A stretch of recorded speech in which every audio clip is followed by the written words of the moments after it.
नमस्कार एवरीवन, मेरा नाम मेहुल ठाकुर है और कोविड-19 अवेयरनेस के फोर्थ सेशन में आप सभी का स्वागत है। आज का जो हमारा टॉपिक रहने वाला है वो होगा health related. How to improve our health in this pandemic. ये हमारा क्वेश्चंस रहने वाले हैं इससे रिलेटेड।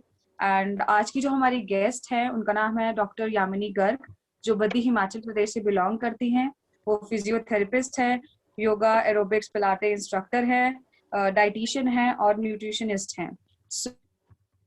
तो उनसे बात करेंगे हम ब्रीदिंग टेक्निक से रिलेटेड क्वेश्चंस की, डाइट रिलेटेड क्वेश्चंस की। So without any further delay let's start the session and let's talk to her. Doctor Yamini. हाँ जी, नमस्कार सभी को। हाय मैम, कैसे कैसे हो आप? I am good. बढ़िया बढ़िया। एंड सो आज का जो क्वेश्चंस आंसर का राउंड रहने वाला है मैम, उसमें मेरा फर्स्ट क्वेश्चन यही है आपसे। जिन लोगों को ब्रीदिंग टेक्निक मतलब ब्रीदिंग डिफिकल्टी आ रही है, उन्हें क्या करना चाहिए इस टाइम पे, जो कोविड से अभी पेशेंट हैं जो? नमस्कार सभी को। My self doctor Yamini, physiotherapist. I have done master in physiotherapy in musculoskeletal disorder and sports physiotherapy. तो यूजुअली हम मास्टर्स करते हैं, पर हम सभी एरिया में काम करते हैं। लाइक ऑर्थो में भी काम करते हैं, न्यूरो में भी काम करते हैं, कार्डियो रिलेटेड भी जितनी डिजीजेज होती है, मतलब हॉस्पिटल में जितनी भी डिजीज होती है हम सारी टैकल करते हैं। तो अभी का जो ये दौर चल रहा है पैंडेमिक का, कोविड-19 से जितने लोग जूझ रहे हैं, मतलब चाहे वो हॉस्पिटल्स में हो, चाहे वो होम आइसोलेशन पे है, तो उन सबको फिलहाल ये 2 वीक से या 3 वीक से जितना देखने में आ रहा है, ऑक्सीजन सेचुरेशन लेवल जो आपका है वो डाउन जा रहा है। उसी की वजह से मतलब लोगों को ब्रीदिंग है। कुछ लोगों को कोविड अगर पॉजिटिव भी आ रहा है तो एक होता है कि वो मेंटली वीक हो जाते हैं, कि अगर थोड़ा सा भी, जैसे वो होम घर पे ही अपनी केयर कर सकते हैं, पर जितना वो न्यूज चैनल में देख रहे हैं कि लोगों को जितनी दिक्कतें आ रही है, उससे भी वो क्या होता है ना कि अपने आप ही आधे सिम्टम्स तो पेशेंट्स डेवलप कर लेते हैं कि हमें ये चीज की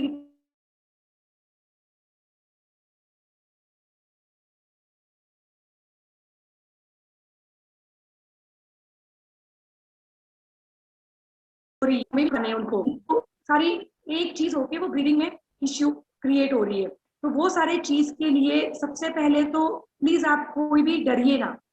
कोविड हो, नॉन कोविड हो, नॉन कोविड वालों को ये नहीं डरना कि हमें भी कोविड हो सकता है। आप प्लीज प्रिकॉशंस लीजिए, ठीक है। अपना अपने घर वालों का ख्याल रखिए, ठीक है। हम सारे लोग सब साथ मिलकर इससे फाइट कर सकते हैं। अगर हम प्रिकॉशंस ले रहे हैं तो हमें डरने की जरूरत नहीं है। और जो कोविड पॉजिटिव हो रहे हैं, चाहे वो हॉस्पिटल में है, तो प्लीज उनकी फैमिली उनको बहुत साइकोलॉजिकल सपोर्ट दीजिए कि वो ठीक होके वापस घर आ सकते हैं, ठीक है। जिसको दिक्कत है, हाँ हम सब समझ रहे हैं कि उनको प्रॉब्लम आ रही है, पर हमें अभी उनको पॉजिटिविटी देनी है कि हम ठीक हो सकते हैं। और जो होम आइसोलेशन पे है वो भी प्लीज पैनिक मत होइए, ठीक है। आप इससे ठीक हो सकते हो। ब्रीदिंग इश्यूज जो आ रही है उसमें मेनली है कि आपका ऑक्सीजन लेवल ठीक होना चाहिए, दैट शुड बी अबव 90। तो सबसे पहला प्रिकॉशन लेना है कि आप पल्स ऑक्सीमीटर से डेली मतलब 3 से 4 बार अपना ऑक्सीजन लेवल चेक करें। It should be more than 95%, ठीक है। अगर वो लेस है, अगर 90 to 95 भी रह रहा है, तो आप ब्रीदिंग एक्सरसाइजेस घर पे ही कर सकते हैं। ब्रीदिंग एक्सरसाइजेस से हम पूरे दिन के अंदर भी उसको 2 to 3% बढ़ा सकते हैं। जरूरी नहीं है कि आपको वो 2-3 बार लगे रहना पड़ेगा। आप एक ही से बहुत इम्प्रूव हो सकते हो, ओके। और अगर वो बिलो 88 जा रहा है, then you have to meet a physician, you have to consult a physician. आप वेट मत करिए कि नियर बाय डॉक्टर है, किसी की भी आप सलाह लीजिए, ठीक है। पर अगर आपका 90 to 95 है तो डोंट वरी, आप घर पे ही ठीक हो सकते हैं। उसके लिए छोटी छोटी एक्सरसाइजेज होती है बहुत, मतलब जैसे हम योगा में प्राणायाम वगैरह करते हैं, अनुलोम विलोम करते हैं, ठीक है। जी जी। और बाकी बहुत सारे लोगों के लिए भी डिफिकल्ट होता है। फिर हम भस्त्रिका करते हैं। वैसे ही हमारे फिजियो में भी बहुत सारी ब्रीदिंग टेक्निक्स है जो हम पेशेंट्स को सिखाते हैं, जिससे हम उनका ऑक्सीजन लेवल इंप्रूव करते हैं, एयरवे क्लियर करते हैं, अगर म्यूकस सिक्रीशन है उसको हम क्लियर करते हैं, पोजिशनिंग देके हम क्लियर करते हैं। तो कुछ कुछ एक्सरसाइजेज है जो मैं आपको बता देती हूँ, डेमोन्स्ट्रेट कर देती हूँ। ब्रीदिंग एक्सरसाइज में पहले तो हम प्राणायाम से ही स्टार्ट करेंगे, जो हमारा अनुलोम विलोम है। ठीक है, आपने सिटिंग पोजीशन में ही ये करना है, आप लाइंग डाउन में नहीं करोगे, सिटिंग पोजीशन में ही आप करोगे। सिटिंग पोजीशन में आपने बैठ के, ठीक है, जैसे हम डीप ब्रीथ करते हैं, you have to sit straight,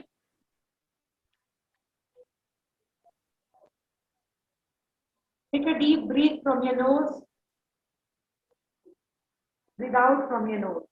ठीक है, आपने डीप ब्रीथ इन करना है, ये नोज थ्रू ही करना है हमने। ब्रीथ इन भी करोगे नोज थ्रू, ब्रीथ आउट भी करोगे नोज थ्रू, जैसे हम अनुलोम विलोम करते हैं, इसकी प्रैक्टिस।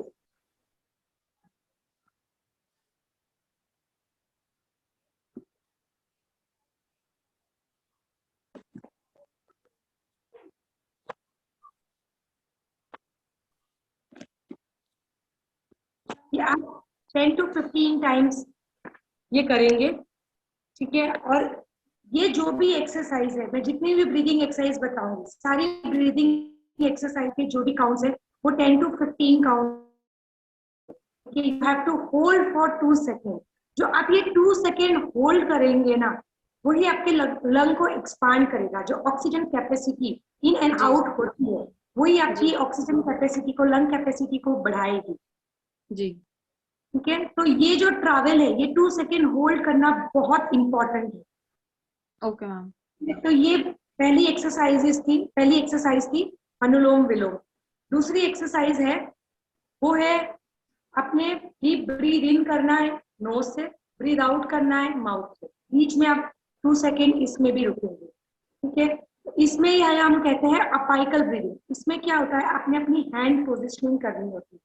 अपाइकल क्या होता है, ये जो हमारा कॉलर बोन है, ठीक है, ये कॉलर बोन के नीचे आपने ये अपनी 3 फिंगर्स रखनी है ऐसे। You have to sit straight, ये फिंगर रखनी है आपने ऐसे अपनी, and you have to deep breath in, inspiration करना है।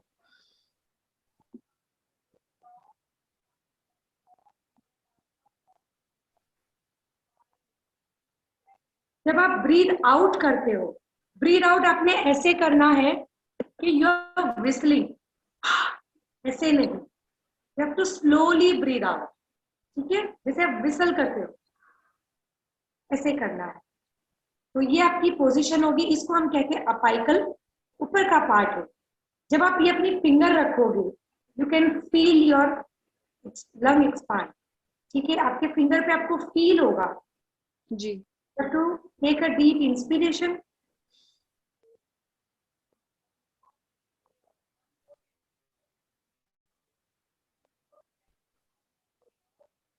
slowly release it, exhale it, okay. inspiration,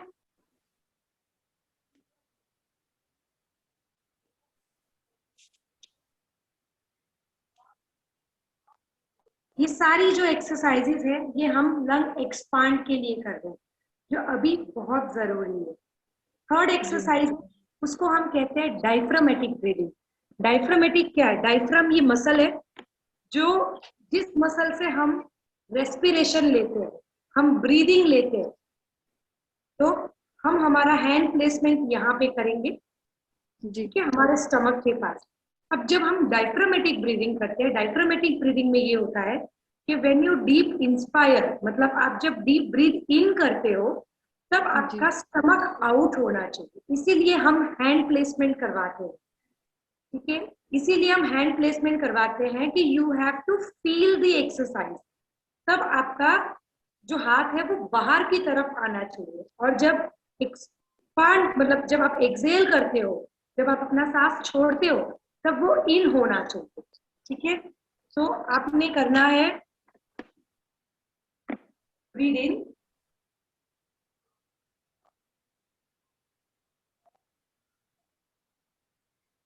breathe out. ठीक है, आपने करना है breathe in,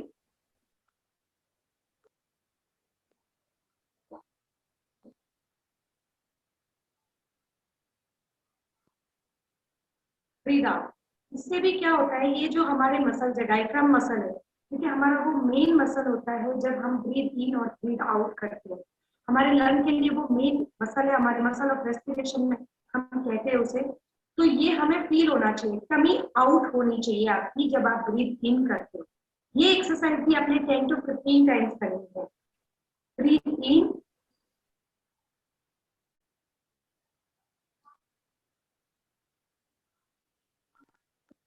slowly breathe out. ठीक है, तो ये एक्सरसाइज है। क्योंकि आज के टाइम में क्या हो रहा है कि जब हम पेशेंट को वेंटिलेटर पे रखते हैं या पेशेंट जी मैम। ऑक्सीजन मास्क में है, ठीक है, हम्म।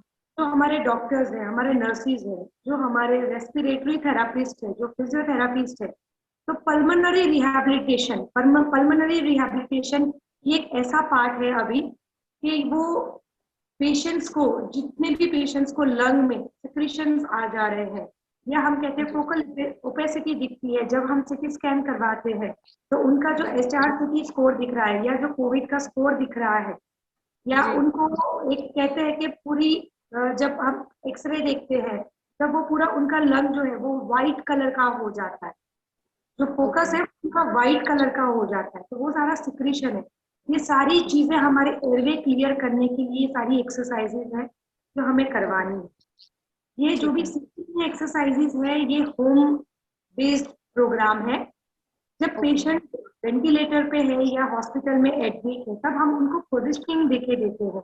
जैसे अभी आपने सुना होगा न्यूज चैनल में या आपको सोशल मीडिया पे भी ये सारी बहुत पिक्चर्स वायरल हो रही है कि प्रोनिंग पोजीशन मतलब उल्टा लेटना, वो जी जी पोजीशन जी हमारे लंग को एक्सपांड करने में या जी ऑक्सीजन लेवल इंप्रूव करने में बहुत इंप्रूव हो रही है। या एक होता है क्रुक लाइन पोजीशन, जब ओके लेट मैम। के चेयर मोड़ के वो लेटना होता है crook line position, side line position. एक होता है अपराइट पोजीशन, ठीक है, जी उसमें पेशेंट ऐसे होता है, मतलब पेशेंट ऐसे लेटता है, उनकी लेग्स इस टाइप पे होते हैं और उनको ऐसे पिलो के सपोर्ट के साथ लेटना होता है पीछे, इसको हम कहते हैं अपराइट पोजीशन। ठीक है, जी क्रुक लाइन पोजीशन है, उसमें आपके लेग्स ऐसे होते हैं, पेशेंट यहाँ पे लेटा है विथ पिलो सपोर्ट नी के नीचे, ये आपका नी है, उसके नीचे पिलो सपोर्ट होती है, तो इसको हम क्रुक लाइन पोजीशन बोलते हैं। तो ये सारे जी चीज आपने slowly deep breathe in breathe out करवाना है, क्योंकि हम ओके किसी को फोर्स नहीं कर सकते हैं, क्योंकि हमें नहीं जी पता उनकी कंडीशन क्या है। एक होता है जी कि हम ब्रीदिंग टेक्निक्स की बात कर रहे हैं, पर जो जी जी लोग ऑक्सीजन मास्क पे है, जिनका ऑक्सीजन लेवल 92 के नीचे है, 93% के नीचे है, तब हम उनको हम्म जोर भी नहीं दे सकते हैं कि ये आप करो, तब वो 10 हम्म काउंट 15 काउंट्स नहीं कर सकते, या but they can try and they can do 3 to 4 times और 5 टाइम्स। ठीक है, मे बी वो होल्ड ना कर सके पर वो हम्म ब्रीद इन और ब्रीद आउट करे स्लोली, जी उतना भी उनके लेवल को इम्प्रूव करने के लिए बहुत हेल्पफुल करेगा। जी जी मैम। मैम इसी के साथ मैं आज स्वागत करना चाहूंगी अपने सेशन में रेणुका जी के कॉन्स्टिट्यूएंसी के MLA का, मिस्टर विनय कुमार जी का। उन्होंने अपना कीमती समय निकालकर हमारे सेशन में आना जरूरी समझा। Thank you so much sir. Thank you. Thank you. Welcome you sir. Thank you so much. Thank you. So ma'am इसी के साथ मैं आपसे सेकंड क्वेश्चन पूछती हूँ। मैम जो पोस्ट कोविड जो रिकवरी है पेशेंट की,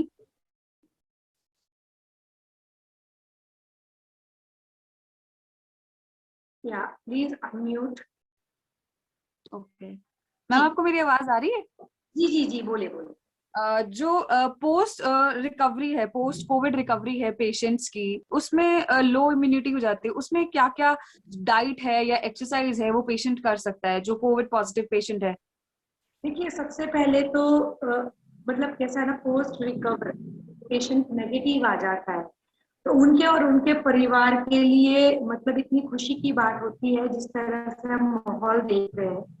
तो जब वो हॉस्पिटल से घर आ जाते हैं या जो होम आइसोलेशन है उनका नेगेटिव आ जाता है आफ्टर 14 15 डेज या 18 डेज में, तो क्या होता है कि इम्यूनिटी तो तब भी लो ही होती है।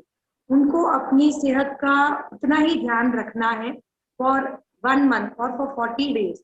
जब वो 14 डेज के दायरे में थे, तब वो जो ध्यान रख रहे थे सेम चीज उन्होंने तभी फॉलो करनी है, ठीक है, क्योंकि जी उनको अपना रेगुलर चेकअप उनके डॉक्टर के साथ कनेक्ट रहना है। ऐसा नहीं जी है कि को निकाल के वो प्रूव नहीं है, उनको दोबारा भी हो सकता है। बहुत पेशेंट है हमारे, ठीक है, जी ये उनको कोविड आया है, उनको इन्फेक्शन जी हुआ है, और जो सेकेंड जी टाइम जो इन्फेक्शन हुआ है उसमें उनकी हालत और भी खराब हुई है। जी मे भी पहले वो और symptoms थे, उसके बाद उसको बहुत ज्यादा सिम्टम्स जी दिखे हैं। तो ये सारे चीजों में कैसा है, सबसे पहले तो इम्यूनिटी, विटामिन सी के रिलेटेड जितनी भी चीजें हैं प्लीज उनको ज्यादा से ज्यादा लीजिए, ठीक है, क्योंकि विटामिन सी एंटीऑक्सीडेंट है जो आपको बहुत फायदेमंद करेगा इस चीज पे, ठीक है। जी मैम। मतलब जैसे एक होता है कि आपने प्रोटीन रिच डाइट लेनी है अपनी, जी आपने प्रोटीन रिच डाइट लेनी है अपनी, क्योंकि वो आपको बहुत हेल्प करेगा इम्यून जी जी रिस्पॉन्स को बढ़ाने के लिए भी, क्योंकि लो जी कार्ब ले, क्योंकि ऐसी कोई भी चीज ना ले जो आपको अपने लंग के लिए हेल्दी ना हो, हम्म। तला हो। अभी क्या है कि जब कोई पॉजिटिव आते हैं तो हमारे ब्लड टेस्ट होते हैं जिसमें हमारा CRP level, D dimer test या सीबीसी हम्म ब्लड टेस्ट जो हम नॉर्मल जो कंप्लीट ब्लड काउंट करवाते हैं, या एलएफटी उनका केएफटी जो हम लिवर फंक्शन टेस्ट होता है, किडनी फंक्शन टेस्ट होता है, किसी किसी को लंग फंक्शन, अगर उनकी बहुत ज्यादा लंग कैपेसिटी ठीक नहीं थी तो उनका लंग फंक्शन टेस्ट वगैरह भी करवाया जाता है। तो वो सारे चीज को जी मद्देनजर रखते हुए हमें तीखा तला हुआ वैसी कोई चीजें हमें नहीं खानी है, क्योंकि जी बहुत जी ज्यादा ऑयली फूड हमें नहीं खाना है। तो वो सारी जी चीजों का हमें ध्यान रखना जी जी मैम।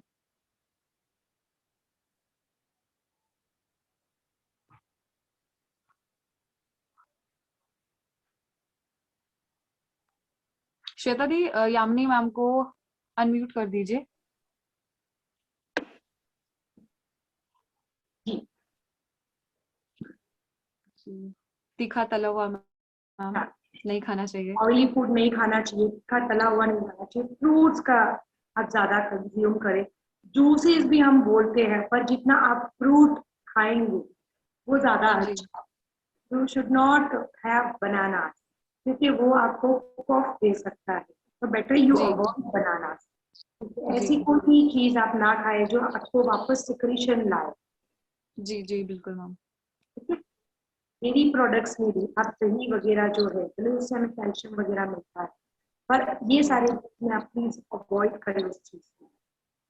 मैम, कुछ इम्यूनिटी बूस्टर जो फूड्स हैं वो अगर आप बता सकें जो इम्यूनिटी को बूस्ट कर सके, फ्रूट्स हैं, ड्राई फ्रूट्स हैं, फूड है जो खा सकते हैं, क्योंकि लोगों का एक ही प्रॉब्लम आ रहा है पेशेंट्स में कोविड-19, क्योंकि उनका टेस्ट बड्स खराब हो चुके हैं, उन्हें कोई टेस्ट नहीं आ रहा है एंड उनकी इम्यूनिटी भी उस कारण वो खाना ना वो खाने भी के एक वजह प्रोसेस है कि वो भी एक साइकिल है कि जिनका भी जी टेस्ट को जा रहा है या स्मेल जिनको नहीं आ रही है, नहीं वो 1 वीक हाँ जी दे रहा है रिकवर करने में, किसी को 3-4 डेज दे रहा है रिकवर करने जी में। तो हम्म उसमें ऐसा है कि मतलब आपने वही है कि स्मेल नहीं है, टेस्ट नहीं है, तो आप विटामिन सी रिच फूड जो है, ऑरेंजेस है जैसे, ठीक जी मैम है, लेमन का आप अच्छा सेवन करें, आपको वो हाइड्रेट भी रखेगा, सिट्रस फूड हम उसको कहते हैं, हाइड्रेट भी हम्म रखेगा।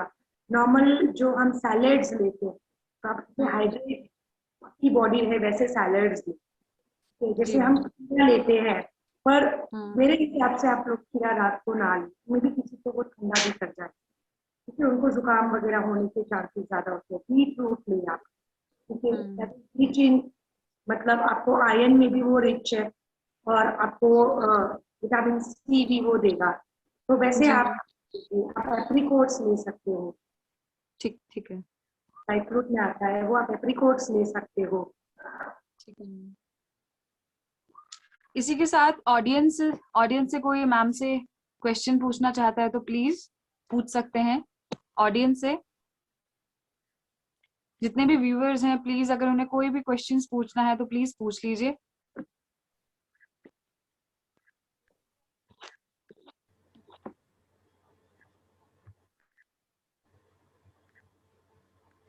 Anyone wants to talk to ma'am?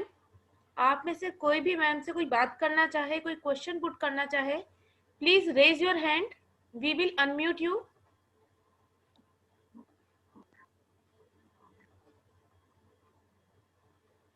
Ma'am मेरा एक क्वेश्चन है, I will take your time. No problem, no problem. Ma'am एक वाटर बबल एक्सरसाइज बहुत बताई जाती है जी, लंग्स के फंक्शनिंग के लिए। I want a demonstration of that, if okay. You can. Water bubble के साथ पहले तो हम करते हैं बलून एक्सरसाइजिंग, क्योंकि क्या होता है वो बहुत इजी है, सब जगह अवेलेबल होती है, मे बी कोई ना भी कर सके। होता है ना कि एक्सरसाइजेस लोगों को बोरिंग भी उतनी लगती है, हम बताते हैं, वो कहते हैं कि हम करें, पर जब एक्सरसाइज करने की बात आती है ना, तो तभी उनको नींद आने लग जाती है, लाइक दे फील सैड कि मुझे एक्सरसाइज करनी पड़ेगी, राइट। तो हम ना मतलब एक्सरसाइज को ना यूजुअली भी फिजियोज मेक इंटरेस्टिंग सेशंस की हम ऐसी एक्सरसाइज दे के, एक होता है खेल खेल में वो अपनी एक्सरसाइजेस कर जाए। एक होता है कि जैसे लंग कैपेसिटी अच्छी इंप्रूव करने के लिए हम बलून एक्सरसाइजेस करवाते हैं। जैसे आपने बताया बबल एक्सरसाइजेस, मतलब आपने कुछ नहीं करना होता है, वाटर में ब्लो करना है स्ट्रो से। तो आप ये बलून एक्सरसाइजेस है, पेशेंट बैठे बैठे लेटे लेटे कर सकता है ये। Usually you don't have to do like simple exercise, you have to blow a balloon. जब आप बलून को ब्लो करते हैं, होल्ड फॉर 2 to 3 सेकेंड, जैसा कि आपने नॉर्मल ब्लो किया और आपने रख दिया, hold it.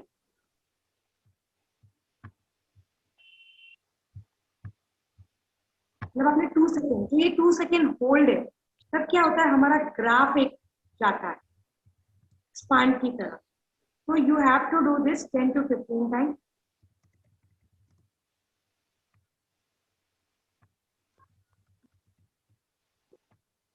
Slowly you have to come. तो ये जो है ये आपने 10 to 15 टाइम्स करनी है। तो वाटर बबल एक्सरसाइज आप कह रहे हैं, आप बॉटल में आइदर आप जैसे ग्लास में थोड़ा पानी भर सकते हैं स्ट्रॉ से, चाहे पतली स्ट्रॉ हो मोटी स्ट्रॉ, जैसा पेशेंट को कंफर्टेबल लगे, ठीक है। आपने कुछ नहीं करना है, you have to sit straight. ये लेटे लेटे बिल्कुल नहीं हो सकती है, तो इसकी पोजीशन सिटिंग में ही हो सकती है। तो you have to just blow it. आपने ये भी जोर से फूंक नहीं मारना है, धीरे से आपने ब्लो करना।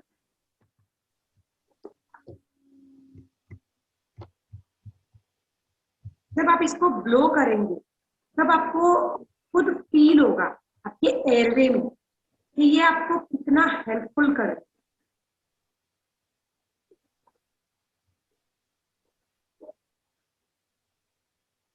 थिंग्स कि बहुत इंटरेस्टिंग है, मैं भी ये कर सकता हूँ।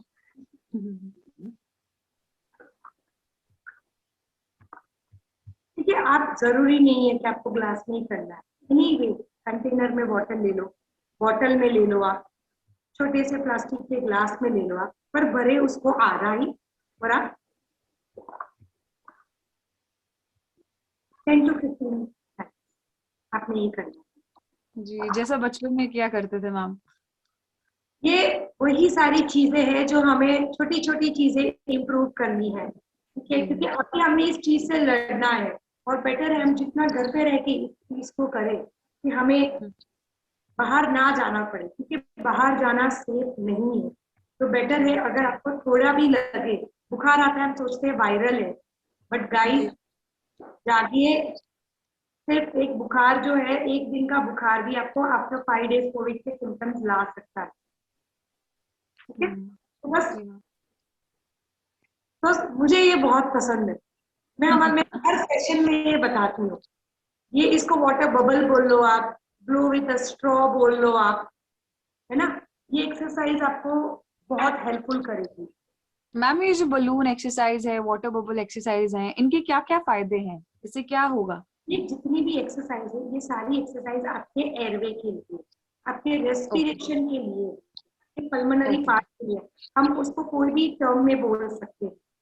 ये क्या करता है, ये आपकी जो ऑक्सीजन की जो ट्रैवल कैपेसिटी है, ठीक है, जी ब्लड में जी आना जी हो या आपके रेस्पिरेशन ट्रैक पे आना हो, उसको जो है इन एंड आउट करवाने में जी वो जी आता है कि कोविड पेशेंट में कि निमोनिया के सिम्टम्स आ रहे हैं, तो हमें जी उनकी रिपोर्ट में दिखता है कि वो जी निमोनिया, माइल्ड निमोनिया या मॉडरेट निमोनिया ऐसा पढ़ते हैं रिपोर्ट में। तो ये क्या करता है कि ये जो है हमें लंग को एक्सपांड करने में हेल्पफुल करता है। जी हमारा लंग्स जो है जब हम इंस्पायर करते हैं या हम उसको एक्सेल करते हैं, ठीक है,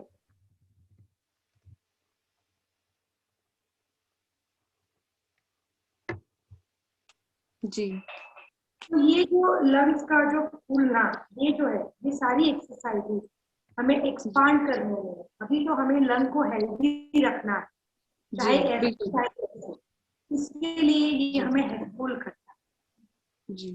मैम मेरा एक क्वेश्चन है, जिन लोगों को ऑटो इम्यून डिजीज है, मेरे घर पे मेरी मदर को एक ऑटो इम्यून डिजीज है, तो उन्हें कोविड से कितना बचना चाहिए, क्या क्या अभी डाइट है वो प्रिकॉशन के तौर पर ले सकते हैं, क्योंकि उन्हें ऑलरेडी मेडिसिन चली हुई है, मेरी कजन है उसको भी यही प्रॉब्लम आ रही है, तो उन्हें क्या क्या करना चाहिए इस वक्त है। पर? तो इम्यून डिजीज में उनको क्या डायग्नोज हुआ है? फर्स्ट ऑफ ऑल उनकी एज क्या? मेरी जो कजन है उसको मैम हेयर लॉस हो रहा है फ्रॉम द स्कैल्प, एंड जो मेरी मदर है उन्हें स्किन लाइटनिंग हो रही है, स्किन लाइट हो रही है उनकी, हैंड्स अभी हैंड से स्टार्ट हो रहा है।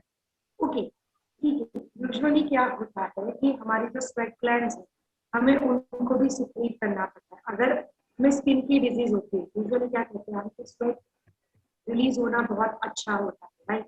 तो वो जो नॉर्मल जनरल फ्री एक्सरसाइजेस होती है, पहले तो ओके मतलब ब्रीदिंग का आता है, पहले वार्म अप की आपको थोड़ा टाइम तो वार्म अप करना पड़ेगा। Without warm up you will not start any exercise. तो नॉर्मल जो ओके जनरल हम शोल्डर व्हील एक्सरसाइज है, शोल्डर रोटेशन एक्सरसाइज है, ये हम एक्सरसाइजेस करवाते हैं, ठीक है। जी उसके बाद हम थोड़ा उनको जॉगिंग करवाते हैं 1 मिनट। जी ठीक है, हमारा हेड टू टो ये पूरा वर्क होना चाहिए वार्म अप के लिए, आपकी बॉडी हीटअप होने के लिए, तभी आपको स्वेट यूज जी होगा। ठीक है, क्योंकि कैसा होता है कि ठीक है मूवी अभी थोड़े सिम्टम से स्टार्ट हो पर वो ज्यादा बढ़ सकता है। उसके बाद जी आपका आ जाता है ब्रीदिंग पार्ट, और उसके बाद आ जी जाता है रिकंडीशनिंग लेवल में आप योगा कर सकते हैं। ठीक है, जी क्योंकि जी जब एक्सरसाइज करें वहाँ के बाद आपका जो थोड़ा वार्म अप का पार्ट होता है, उसके बाद जो आपकी एरोबिक एक्सरसाइज का पार्ट होता है, उसके बाद जी आपको लास्ट में रिकंडीशनिंग करवाना बहुत जरूरी है, जिसको हम कहते हैं रिलैक्सेशन फेज। ओके ठीक है जो जनरल एक्सरसाइजेज है आप वही कर सकते हो, जब जिसको आप हियरिंग लॉस बोल रहे हो, अगर आपके साल के जो आप बोल रहे हो, जी उनमें गाना बहुत मतलब ये है कि आपको आपका वेस्टिबुलर पार्ट है, आपका ब्रेन में वेस्टिबुलर पार्ट है, तो इसको आपको बैलेंस एक्सरसाइज जो वन लाइक स्टैंडिंग वगैरह है, वो सारी चीज ओके बैलेंस पर थोड़ा ज्यादा ध्यान। ठीक है, thank you so much ma'am. इसी के साथ मैं ऑडियंस से पूछूंगी कि ऑडियंस मैम से पूछ लीजिए, हमारे पास ज्यादा वक्त नहीं है, I think 7 and 8 minutes left है, सो प्लीज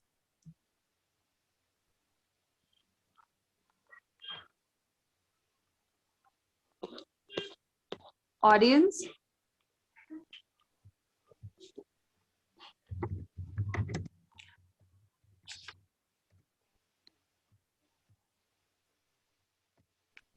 सवाल आते हैं तब तक आप एक बार प्लीज अपना जो ब्रीदिंग एक्सरसाइज का पार्ट था प्लीज उसे दोबारा से एक बार एक्सप्लेन कर दीजिए, एंड डाइट का एंड ब्रीदिंग का।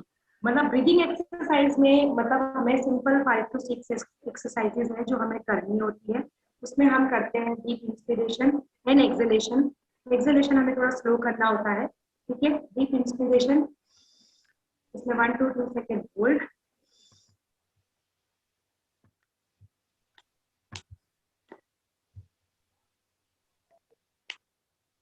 ठीक है। ये एक्सरसाइज हम अपाइकल ब्रीदिंग के साथ भी कर सकते हैं। प्लेस 3 फिंगर्स आपके कॉलर बोन के थोड़ा नीचे, क्योंकि आपको वो फील करना है, ठीक है। जब आप फील करोगे एक्सरसाइज को आपको पता लगेगा, तो वो आपके लिए और भी इंटरेस्टिंग हो जाएगा।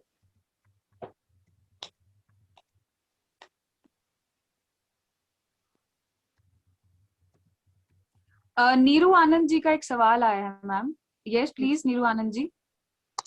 Hello ma'am. हेलो।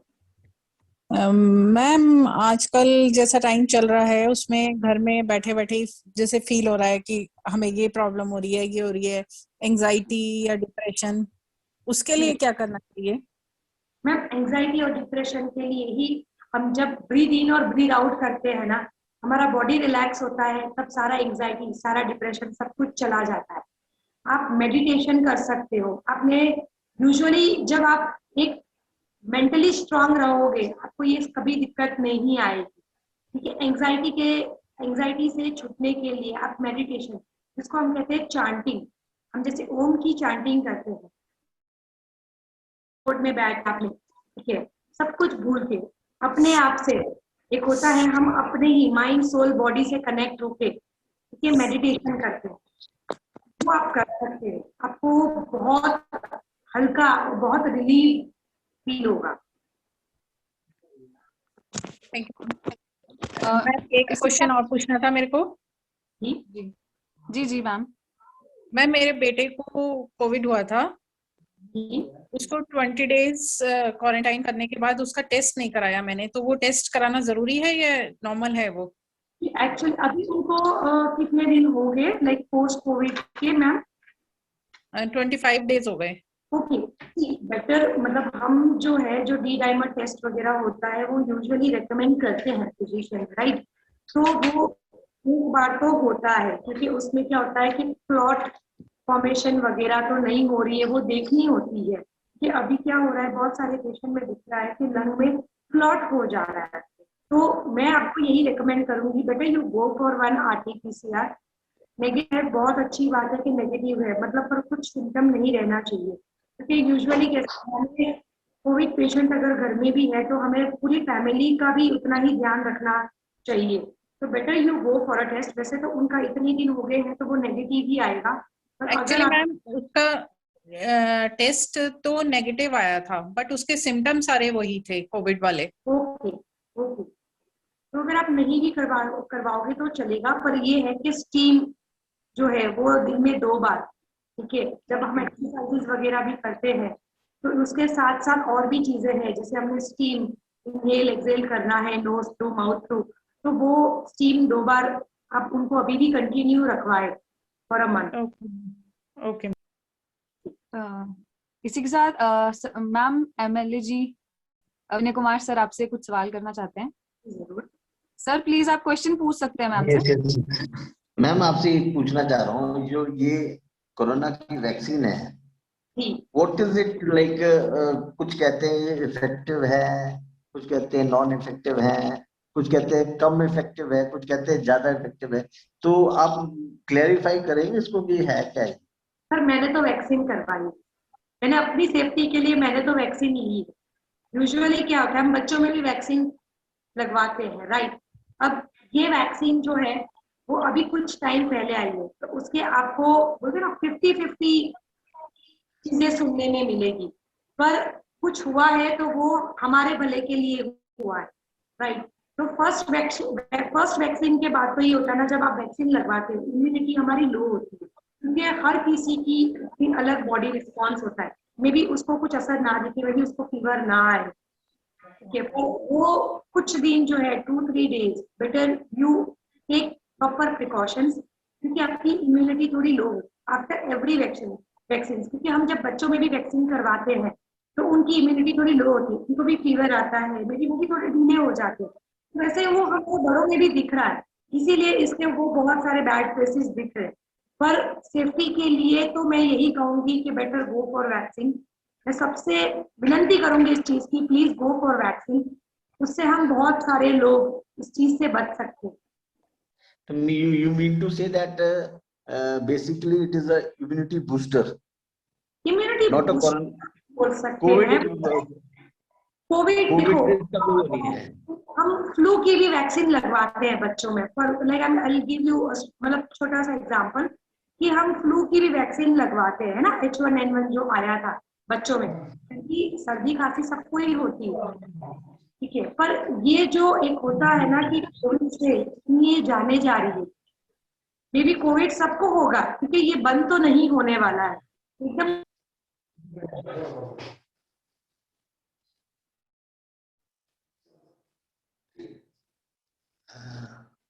अनम्यूट करो मैम को, अनम्यूट। हाँ जी, हाँ जी। जी, ये खत्म तो नहीं होने वाला है, हमें इसी के साथ रहना है, ये तो हम सब जानते हैं। पर एक होता है कि हमारी बॉडी में जो हमें कहते हैं एंटीबॉडी फॉर्म होना, तो वो सारी चीज से एटलीस्ट कोविड अगर आपको सिम्टम भी आता है पर वो इतना वर्स नहीं होगा जितना अभी लोगों को हो रहा है। तो better go for vaccine. First dose के बाद भी बहुत सारे लोगों को कोविड हो रहा है, बट अगर आप सर्वे लोगे तो वैक्सीन जो ले चुके हैं